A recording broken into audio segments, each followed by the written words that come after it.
Fresh controversy tonight surrounding the former Attorney General of the Federation, Abubakar Malami, following reported raids on his properties linked to him by anti-corruption agencies.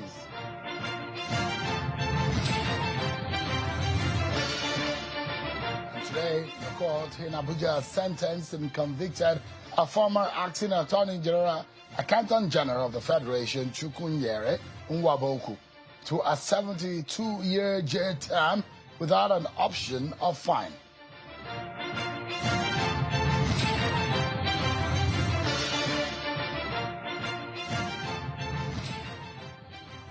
Hello everyone, welcome to the program and thank you so much indeed for joining us in today's edition of the program. This is Politics Today, live on Channels Television. I'm Sean Wakimale right here in Abuja. Let's tell you about what has become a major story in terms of anti-corruption war, where Justice James Omotosho of the Federal High Court in Abuja has convicted and sentenced a former acting Accountant General of the Federation, Mr. Chukwunyere Nwaboku, to a 72-year jail term without an option of fine. Justice Omotosho, while delivering his judgment today, held that the Economic and Financial Crimes Commission, the EFCC, had been able to prove the 9-count money laundering charge beyond reasonable doubt. The judge held that the defendant was guilty as charged and accordingly convicted Nwaboku in all 9 counts and sentenced him to 8 years imprisonment in each of the counts, making 72 years. The judge, however, ordered that the counts shall run concurrently.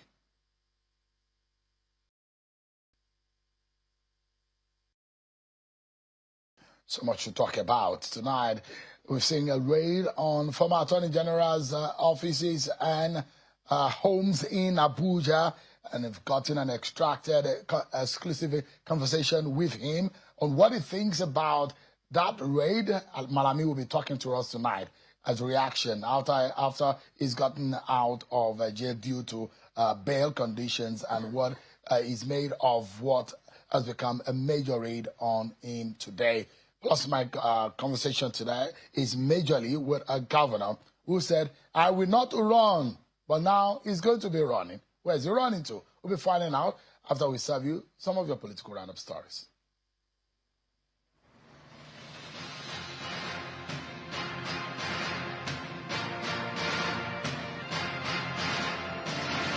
The Vice President of Nigeria, Kashim Shettima, says the reforms being undertaken by President Bola Tinubu's administration require contributions and inputs of more Nigerians for effective implementation. He stated this in Yola, the Adamawa State capital, during the grand reception for the governor of Adamawa State, Umaru Fintiri, who had defected from the People's Democratic Party into the All Progressives Congress, APC, along with his supporters. Meanwhile, the presidential candidate of the Labour Party in the 2023 presidential election, Mr. Peter Obi, has condemned the continued detention of the former governor of Kaduna State, Mr. Nasir El-Rufai, by the Independent Corrupt Practices and Other Related Offences Commission, describing it as a political persecution. Mr. Obi made the remarks during a meeting with African Democratic Congress stakeholders in Kaduna State, during which he noted that the detention of El-Rufai, who is a key leader of the party, raises serious concerns about the state of democracy and the rule of law in the country. Lastly, ahead of official defection of Governor Dauda Lawal of Zamfara State to the All Progressives Congress, APC, stakeholders of the party have begun consultations to ensure a smooth reception for the governor, who has made it known that he is leaving the People's Democratic Party, PDP. At a stakeholders meeting held in Talata Mafara, the lawmaker representing Zamfara West, Senator Abdulaziz Yari, assured party members that there is no cause for concern regarding the anticipated move.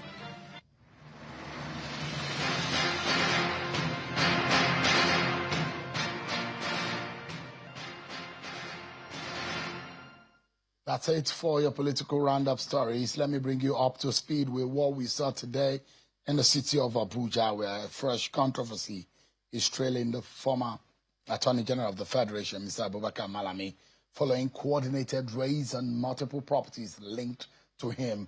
Operatives of Nigeria's anti-corruption agencies are said to have stormed the residencies in what resources describe as part of an ongoing investigation into alleged corruption, abuse of office, and possible terror financing.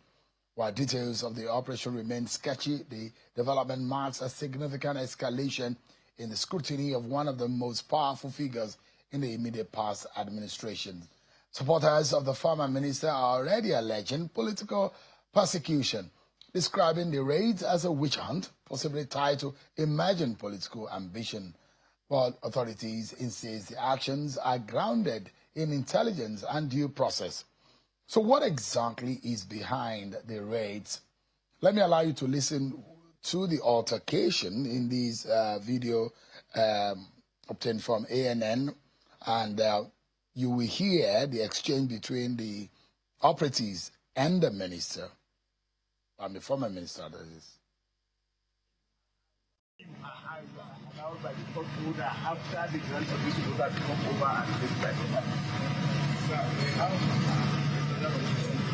External operators, when the matter is pending before the court, can you operate extraordinary right? And this is the right you are exercising here. Once a property is under forfeiture. Is it under forfeiture when an order has elapsed? Order granted for 14 days has elapsed, and then you are coming to embarrass me day early in the morning. You are in my other house, and then you are here. Where is the order that gave you the permission to come over to my property and mark them? It's the order I want to see. This is what I gave you. Show me where it is stated that you should come over to my property. This is the order. And there is a little what impunity you can do by cutting the platform. I am telling you. Please. Please. Where is the order? The order here is not specific, giving you clear directives to come and mark my property. And then this matter is pending in court. Where is the order from the court that gave you permission? Are you coming here to embarrass me unnecessarily? Because I am in court with EFCC, so you are embarking my position now to move nationwide and embarrass me? Well, then what is it? What is it about? Where is the order? Without an existing court order, when a matter is pending in court, you are coming all over my properties to embarrass me. That's the way it is done. Okay, go ahead, we'll meet in court. Yeah, get that. Let them go ahead, and then we meet in court. That's the altercation and the exchanges that we saw earlier today between the former Minister of Justice and Attorney General of the Federation. We understand now that some of his properties have now been marked for sale and under investigation. But we caught up with him, and in an exclusive interview, we wanted to know what is running through his mind in this prosecution and trial. Take a listen to what former AGF Malami had to say. There were personnel that were fully kitted, fully armed, and very intimidating and harassing my immediate family members to the effect that they came to serve letters of invitation. So letters were eventually served, not only in respect of the house where they found me, but then my other multiple houses and business premises were all embedded today, being the 23rd day of March 2026, by personnel that claim to have come in from EFCC. I find that attitude very amazing and very, perhaps, I found it very amazing. Amazing in the sense that, to my knowledge, indeed there was an order of the court dated 6 January 2026 for interim forfeiture of my properties. But the implication of that order that was granted was that it was an order in respect of which my person was given an opportunity of 14 days within which to respond. Now the issue is we have responded, we joined issues before the court, and filed an application for such order to be set aside. Well, the fact that insinuations associated with the unfolding drama honestly points to a clear direction of political motivation. Even as of today, as you rightly know, a lot of people are coming around to show their solidarity arising from the fact that they were of the view and opinion that the undertones associated with my detention in custody for over 99 days, contrary to what is tolerated constitutionally of 48 hours without being charged to court, were indeed actions that are not only arbitrary but then that now points to a direction of political intimidation. But the fact that among the people that paid a courtesy visit, a solidarity visit to my house, today, being the 23rd day of March 2026, where the former Vice President of the Federal Republic of Nigeria, Wazir Adamawa Alhaji Atiku Abubakar, and then the EFCC came over to invade my property, to invade my premises shortly thereafter, points to a clear possible calculation, possible conclusion that the matter, indeed the actions were politically motivated. The right to vote and be voted for is constitutional. I am a Nigerian that is equally entitled to the enjoyment of those privileges. So the idea of a kind of perhaps reconsidering my ambition associated with governorship is not on table as far as discussions is concerned. It's constitutional, and I will certainly exercise my constitutional right over it. We'll make that exclusive conversation with the former Attorney General with some of the questions we posed to him available on China's YouTube page. So you can get there. In not a few minutes, we'll make that available for you to get the side of the former Minister of Justice, Abubakar Malami. Well, to our conversation tonight. Governor Abdullahi Sule of Nasarawa State is at the center of growing political speculation from a possible Senate bid to shifting positions within the ruling APC just months after suggesting that he had no interest in contesting further office. Questions are now being asked as what that position changed and why.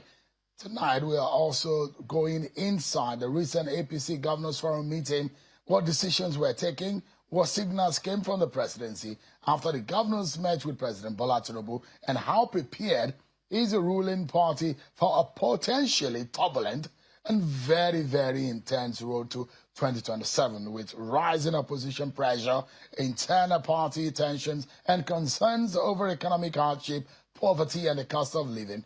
Nigerians are asking hard questions about governance and direction of our nation today. And as calls for state policing grow louder amid worsening insecurity, is the country ready for such a fundamental shift? Tonight, I'm being joined by Governor Abdullahi Sule, who is live for us here in Abuja today. It's a pleasure having you, Your Excellency. Thanks so much indeed. Thank you so much, Sean. I appreciate it. Thank you. And congratulations on your honor and recognition by the NIPR. Yeah, thank you very much. It's something I actually hold very highly for an institution like the NIPR. You know, first they gave me 3 different recognitions within a period of 1 year. First, they gave me, their leadership prize, which is different from leadership award.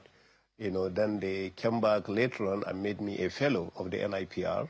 And then finally today, they made me a patron of the NIPR. So that is in addition to the fact that Nasarawa State is building the only NIPR University of Leadership in the country and perhaps in Africa, in our own state. And so we have that partnership. So it is going well for us, and we thank the NIPR for that recognition. Congratulations once again. Thank you very much. Let's begin by what you said and why you are changing your mind. Let me remind you, it was on this platform, which you said, after being a governor, no more. Let me remind our viewers what you said. This was Governor Abdullahi Sule in our past edition.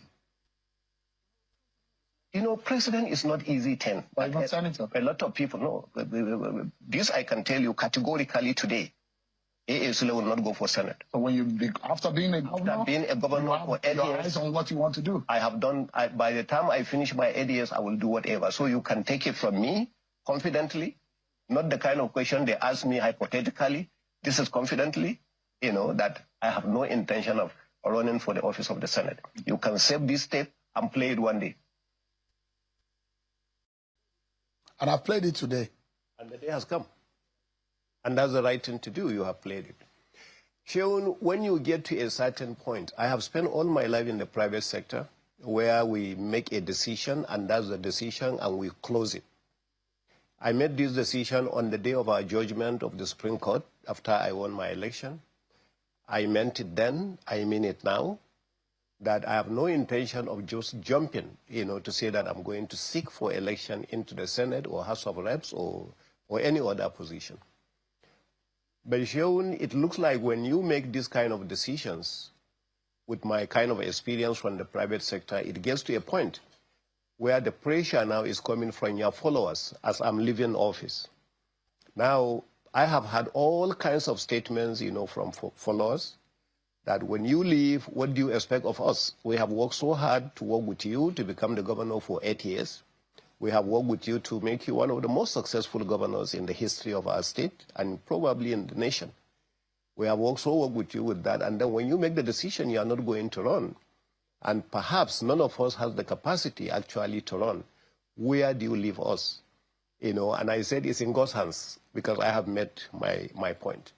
Then it went to the point where the questions categorically came to me that there are times where you make your own decision, and there are times where the people you work for have to make decisions also for you. And unless you are selfish, you have to listen to us. And then it went to several places. It went all the way to our traditional rulers. It went to some of my own elders. It went to people I call my bosses. And now finally it went to my parents because, my father is alive, my mom is alive, and it went. Lucky. Yeah, I'm very lucky. One of the luckiest people at my age, over 60, and still have my father alive and my mom alive. And both of them very healthy, very strong, and my own announced, advisors at all times because I go to them constantly for that. So when it gets to them and people go to them to explain things to them and they mount pressure on me. So now I made the categorical statement that it's not my intention to come and seek for any other office, similar to exactly what I told Sheun. But if this is what the people want, I can reconsider based on the wishes of the people, not me. Not that I'm too interested in contesting for that, because as a matter of fact, I started campaigning for my friend that I wanted to be the senator. But then, Sheun, I tell you, I got the biggest hit when my friend that I was contesting for was among the people now coming to me to say that you are the right person to contest for this office in our party, unless you want to be selfish for our party and not want to stop and campaign for our party to win. So that's why I tell you the pressure is so overwhelming.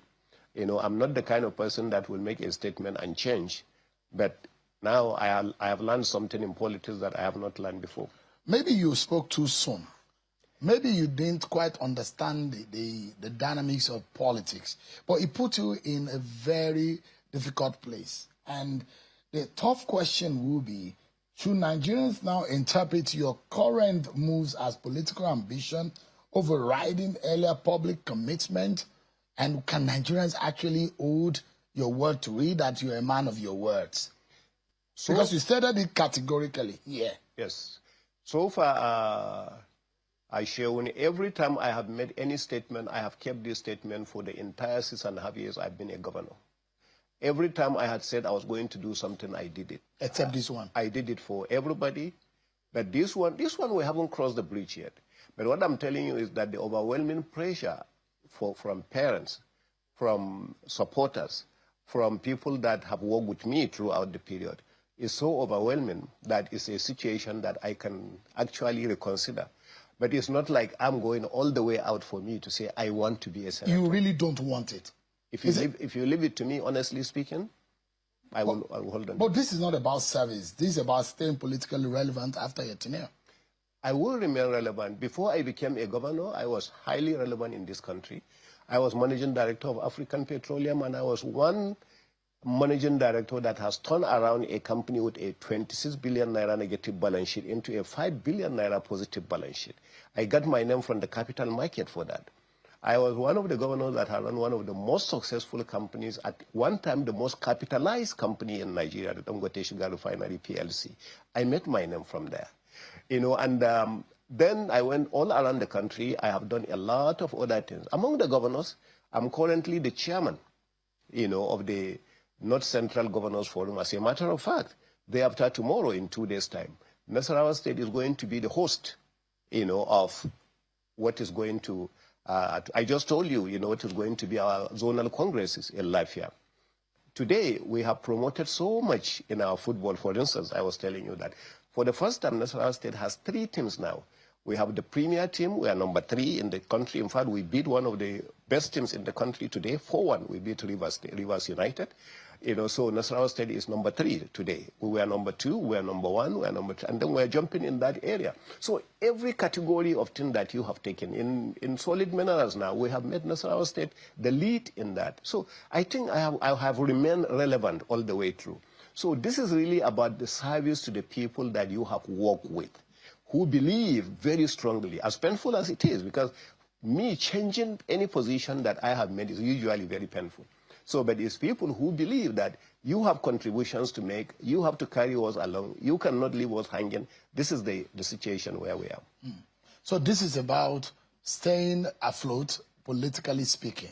If you say relevance is not the word, but you want to stay politically alive, and you don't want to be cut off from the mainstream. No, that is what is going to happen, because there are governors of your kind who left office and nobody heard from them. They're not even connected politically any longer. This is about staying afloat. It depends about what you have built politically in Nasarawa State. It depends on what they have done, Sheun. There are a lot of governors who have left.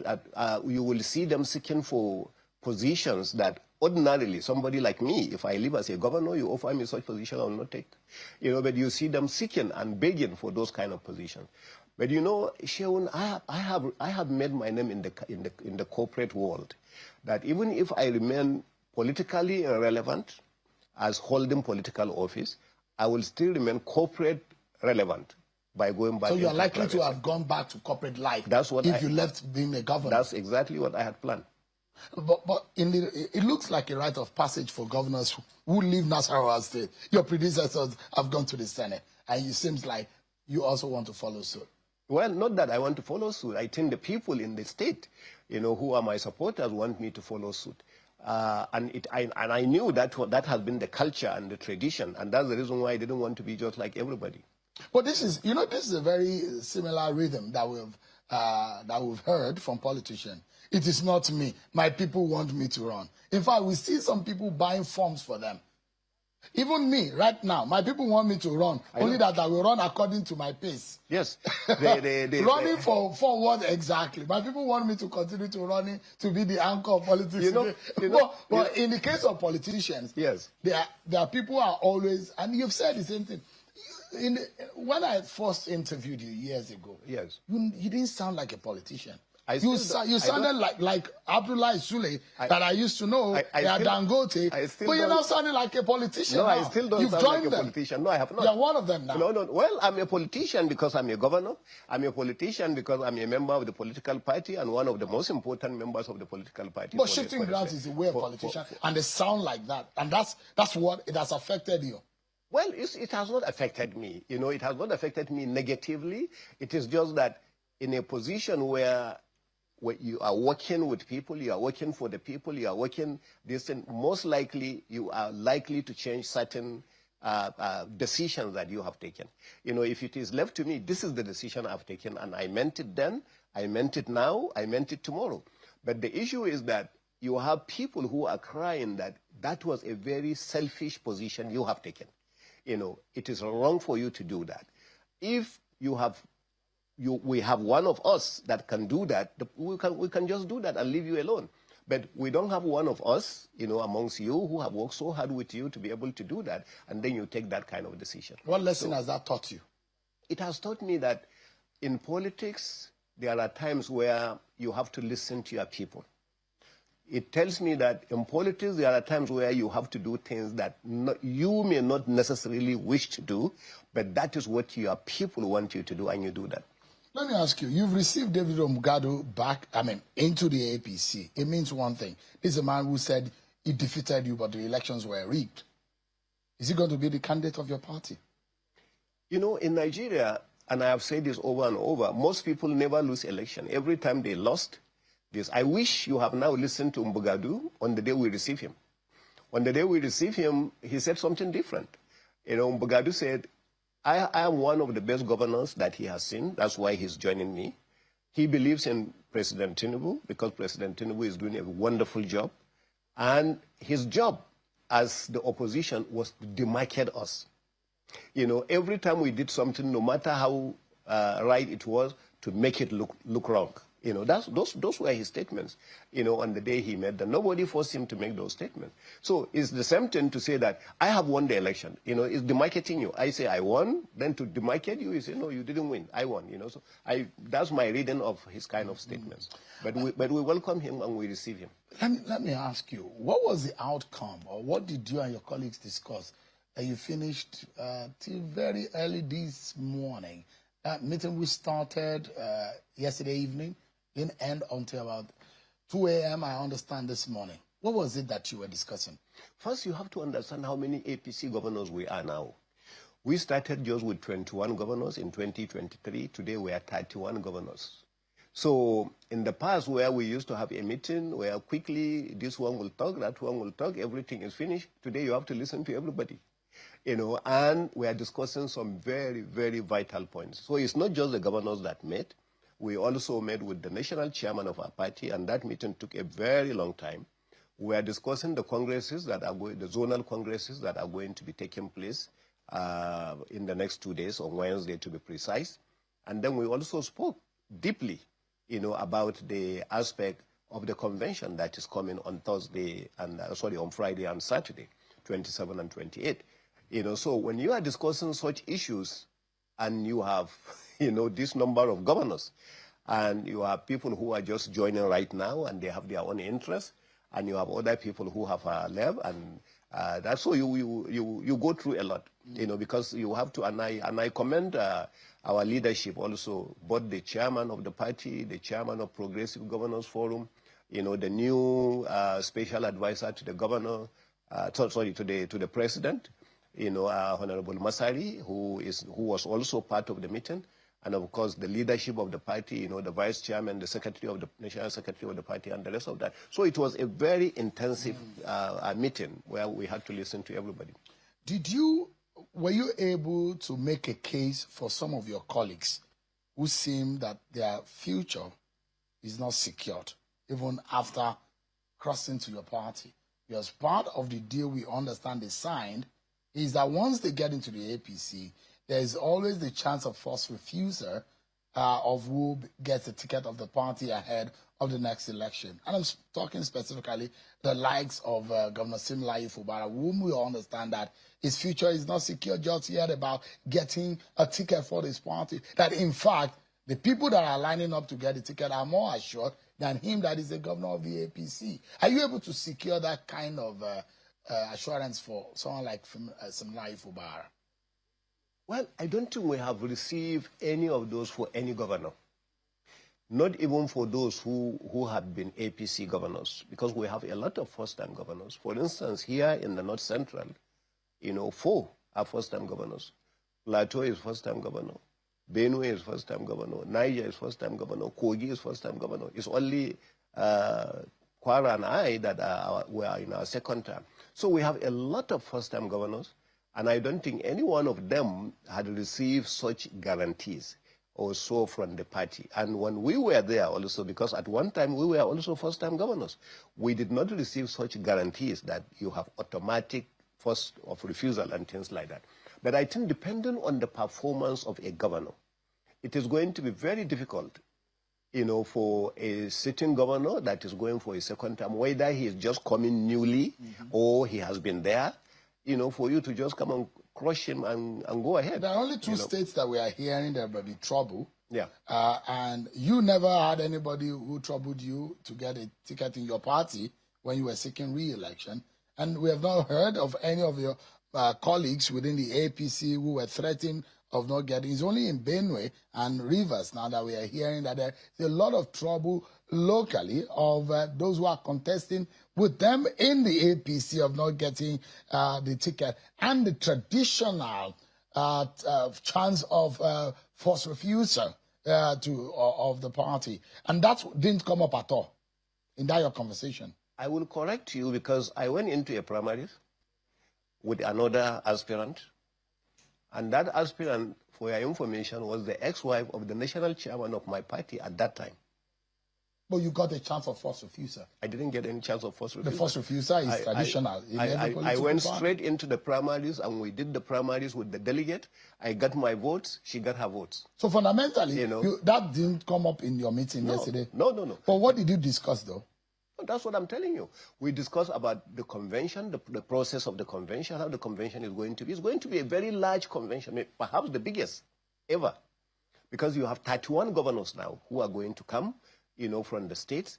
I think some of the states that are coming newly from what you are saying is that, take Plateau for it. Let me give you an example with Plateau, which is a good one, really.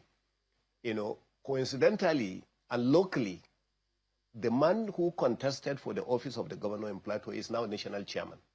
If he was not national chairman, he will still be eyeing the position, while the new governor that came from PDP will be eyeing the position, and that's where you will have those kind of things. So you need to be careful about jumping quickly to say right of first refusal, because what do you do with the people who have been there? But what I always know is that a governor who has served 4 years, unless the governor didn't do well at all, or didn't perform at all, or this, otherwise it's going to be very difficult actually to crush that governor, no, whether he has been there in our party or he's just coming into our party, because the performance of the governor, they support the governor. It has happened before. I think Woman is an example of those who, and you know that story too well. It's not going to be new.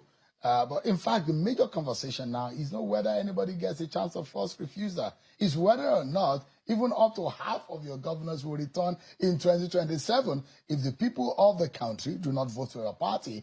If the verdict of the people of the country is that your party has failed them, that they will not get it. And there are those in the opposition saying your party will not even win election at the center, not to talk of in the state. These are the conversation which is major for the Nigerian people. That forget the primaries. What matters is when they get to the polls. Your party will not stand a chance. I had a guest on the program who said the popularity of President Bola Tinubu and the APC had crushed to 20% or less. Okay, maybe less than 10%. But this is the fact. This is the reality. We have had this kind of statements from these same kind of people when we went for the by-elections, and they crushed them in the by-elections. We have had this kind of statements about Abuja during the last AMAC election, and we got 5 out of the 6 elections right here. It happened less than a month ago, right here in Abuja, right where you are sitting. We have had this kind of statements from the same kind of people that you are talking about in Kaduna, in Kano, in this. We went there, we crushed them, and we won it. So when they keep saying that the Nigerian people, who are the Nigerian people? We are the Nigerian people because we are the ones working with them every day. We are the ones listening to them every day. The governors who defected when the people did not defect with them. I don't know how many of the governors. The governor of Kano, for instance, he defected. Only 2 out of his members of House of Assembly didn't defect with him. But did you see what happened yesterday in Kano with Kwangonzo and Peter Obi? Does that worry you that there are enormous people who are against you than those who think are for you? I tell you that I have seen a lot. I know so much about Kano. So much about Kano. Because when I was actually a local government called Nasarawa local government. Correct. No, apart from that, I was as a managing director of Dangote Sugar. I entered I'm a hands-on kind of person. I entered the market. There is no market in Kano that I have not entered. Yankura market, Singa market, this and that. I know Kano very, very well, and I understand Kano politics. And because the governor happens to be my friend, I have visited him a few times, and we had driven inside vehicle together in a few times. Yesterday, I was with him. We ate together, and the rest of that, and we discussed. But let me put that aside. Now, I told you that I have just learned certain things in politics. One of the issues also that I have learned is crowd. You can have any crowd in the world that you have. On the day of the elections, the crowd is completely different from the crowd that you see on the day you are having. Anytime you are having an event, and you invite people, they will be there. Especially if there is food to eat or there is logistics to give. Sometimes 90% of those people who are there are not with you. You call them rented crowd. Well, I don't know what they call them. But you politicians know better. The mobilization from each local government area. So since you know 10 that, buses since you know that's the name, why are you worried about the crowd you saw yesterday? But you also have those crowd when your members are defecting. But this, they said, is organic. Well, Organic. yeah. That's what they call them. Well, that's fantastic about organic. But I have been to Kano also, and I've seen also another organic with the current governor of Kano. I was in the same vehicle with him. We were driving actually from Government House all the way going into the Tantata Mosque, where we went for prayers. And I saw another organic. So I think organic, you will continue to see them. And we'll see the contest of organic. And we'll see the contest of organic. Give me a moment, Governor. But when we return, it's going to be a taste of whether or not there is the organic versus the organic. Which one will win? Is the APC under any kind of pressure? 2027 is here. Governor Sule responds to some of these issues. Don't go away, and we'll be right back.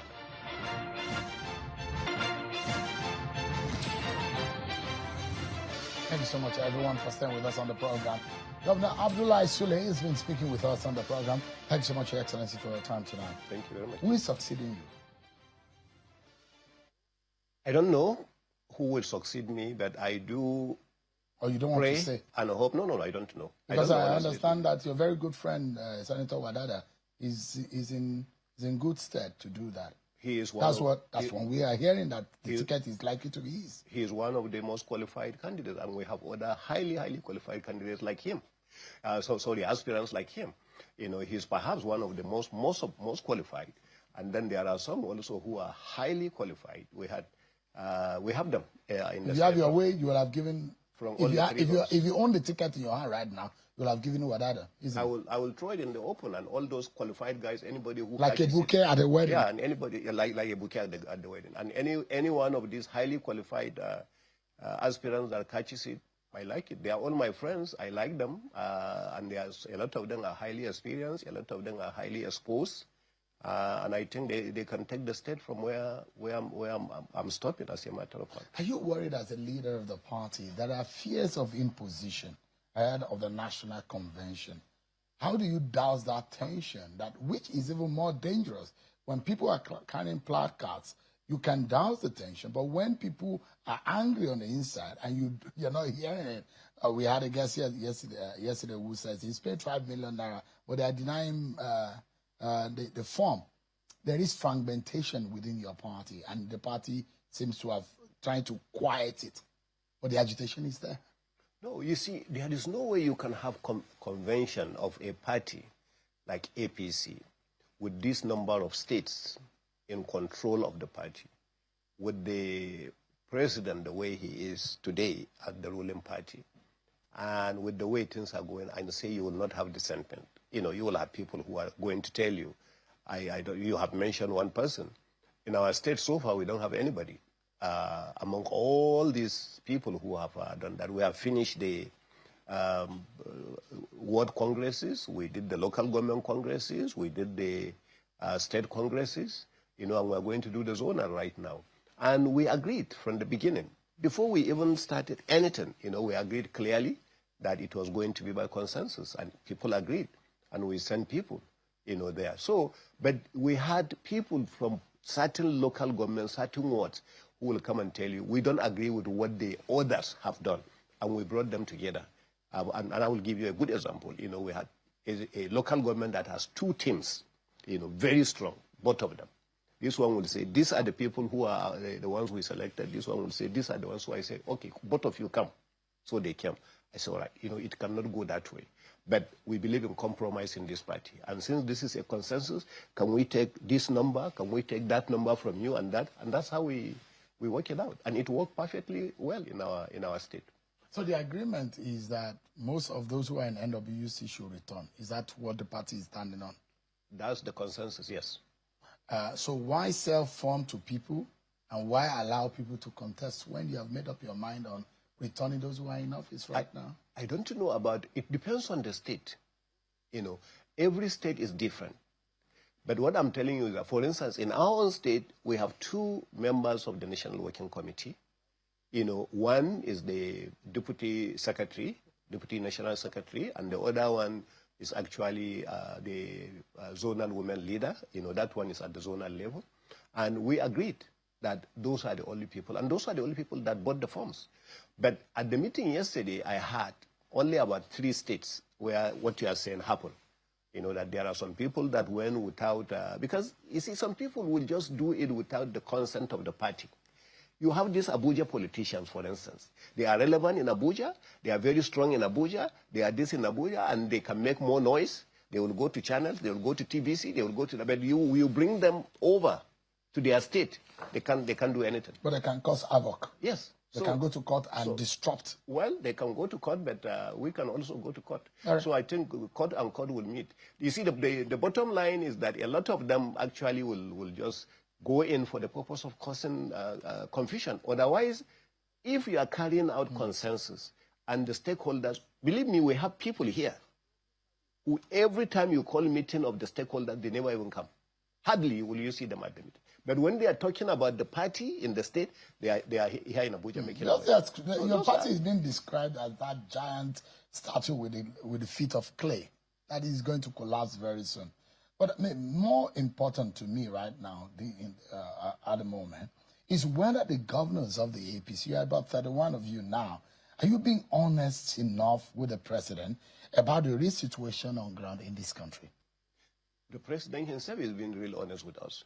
Yesterday we went purely... The question is whether you are being honest with him. We have been very honest. He's one man who doesn't know what is happening at the local levels in this country. We are being very honest with him, and I think you can bear me witness, Sheon, that at one point when the issue of the tax reforms came in, I was here with you, and I told you, and then we went all the way, we met with the president, we told him what was in our mind, we told him what we believe and what we didn't believe. I remember you were even saying, why are you APC governors and northern governors also fighting the president? If you are not telling the president the truth, how can you even be saying you are fighting him? And I say, no, we're not fighting the president. What we are saying is that these are the issues. We have to tell each other the truth. And you have a lot of people actually who do that. I can tell you that every one of us is like that. There are some of the governors actually that will not say anything at all. But the most important is that the president himself tells the truth to us. Yesterday, we only went to eat lunch with him. He was the one who brought out the aspect of security. He said, we're still having challenges with security. What is happening with the police? So he didn't just stop at eating. He went to discuss other issues. What is the major insecurity in this country? It's not even those guys that are throwing bombs.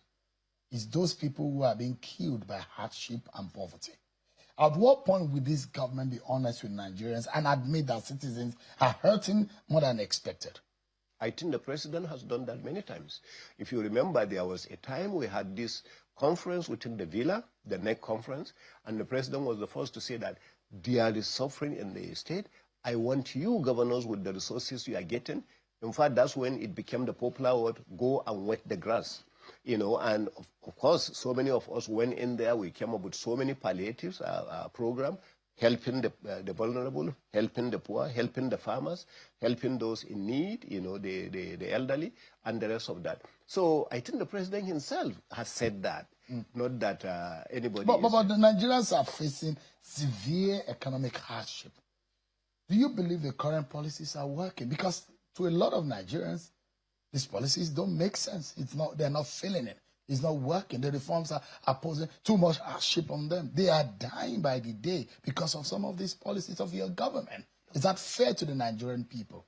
Well, what is possible is that, in every administration has its own approach to issues. We had so many administrations that came in and said that because of the hardship that subsidy will cause, therefore we are not going to remove the fuel subsidy. And what happened is that the country continued to go in debt because the company had to continue in debt. Prices of things went up. We had also another situation where it says if you do the unification of the foreign exchange, Nigerians are going to suffer. Therefore, some few people continued to become so rich, and Nigeria was funding, most of the aspect of the neighboring countries. Then hardship was actually taken. So it doesn't matter what you do. The policies that have taken place, they have their own ups, they have their own downs, they have their advantages and they have the disadvantages. But some of the advantages is what I'm saying, Mr. President is saying there is more resources in the hands of local government chairmen, more resources in the hand of the federal government, more resources in the hands of governors. Go and see how you can reduce the suffering of the people. Give me a moment, Governor. We'll take another break, but when we return, our closing moment with Governor Abdullahi Sule. Don't go anywhere, everyone. We'll be right back.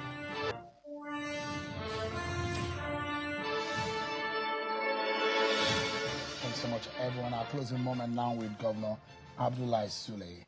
The issue with 2027 and the expectations is that, unfortunately, there are those who are accusing your party of frustrating opposition parties and having a hand in their troubles, such that there is a collapse of major opposition party, and now most of the opposition forces are now united in one party. It's more of a problem for your party, don't you think? Well, I don't know how they are united. I think most of them have gone into the ADC. Oh, okay. And that party seems to be one single biggest trouble for your party at the polls. Oh, at one point they say the PDP was the strongest, the biggest trouble for our party. So now it is ADC that is the strongest. You see, you will continue to hear this goalpost keep moving, Sheun. So there is no problem whatsoever with for a party controlling 31 states cannot actually be scared by a party that doesn't control one state. One. So when you say that, I don't know about... you don't have governors, you meant to say.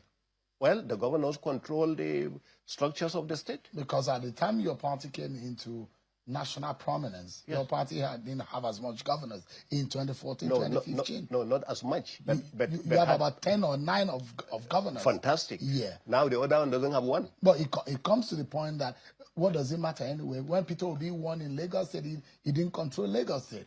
No. Controlling, then he won Lagos State at the presidential election. Did he win at the other elections? You see, there are 5 elections. Don't look at just one election and categorize that this is what happened. We know what happened in Lagos. We took Lagos for granted. We strongly believe that Lagos is gone, it's finished. These are the same way you are feeling right now. No. The presidential election is gone and finished. It's going to be a smooth ride. No, we are not feeling that. But they're saying that it's going to be the APC versus the Nigerian people. It has always been the Nigerian people who vote. And who are the Nigerian people? We are the Nigerian people. We are part and parcel of the Nigerian people. We are not people from Ethiopia that is joining the election. So the governors are also Nigerians. Their supporters are also Nigerians. We are the Nigerian people, and we are the one going into the election. But they are saying that there will be surprises and there will be shockers. Well, there has always been... And your party is in for it. There has always been surprises, and we have had that over and over. And as I told you, they say there were surprises and shockers right here in FCT. We didn't see any surprise. We didn't see any shocker. Instead, the shocker went to our advantage. Tell me about Governor Alia and the SGF. It's been an unhealthy rivalry between both of them. Who is in control of Benue State? With what we are hearing, there's a swirling opposition against the governor in the state and the threat that he will not get the ticket. Does that worry you in any way? Well, I don't think it worries him because you can be running a state based on rumors you hear on the pages of newspaper and the rest of that. But there is so many states you will have people who top politicians who disagree. But usually the moment you get closer to the point of elections, some of these people actually resolve the issues and move on. So, and we expect that also to come out of Benue, that they will just resolve these issues because after all, they were together, when they won the election in 2023, and the SGF being our leader, as far as the North Central is concerned politically, he is our leader both in Nasarawa, in Kogi, in Kwara, in everywhere. He's our leader in the North Central. Where I would like us to conclude the conversation is about state policing. Do you agree with that concept? 100%. We always agree on that. And when we sat down with at neck level and discussed, I think 35 out of 36 states actually sign up for state policing. So we agree to go on with it. I think it's the parameters because it has to go into, amending the law. Has to go to the National Assembly, has to go to all the houses of assembly at the various states. So I think it's just the process that is taking time. But as far as we are concerned, I think every state believes very strongly, and Nasarawa also is one of them, believes in the state police. From Engineer Abdullahi Sule to Governor Abdullahi Sule and soon to be Senator Abdullahi Sule, if the people agrees to vote for you in that direction.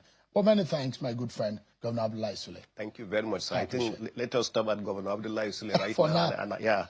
And I think I like that. Governor Abdullahi Sule, you know, fellow of the Nigerian Society of Engineers, fellow of the NIPR, you know, and patron now of the NIPR. I think we'll stop it there. I would suggest that your party make you a spokesperson because you speak so well with a lot of knowledge about the situation of things. And I'm not sure so many people in your party understand how to communicate the policies of your party. Nigerians really need explanation as to the promises that your party has made and the failures that we have seen.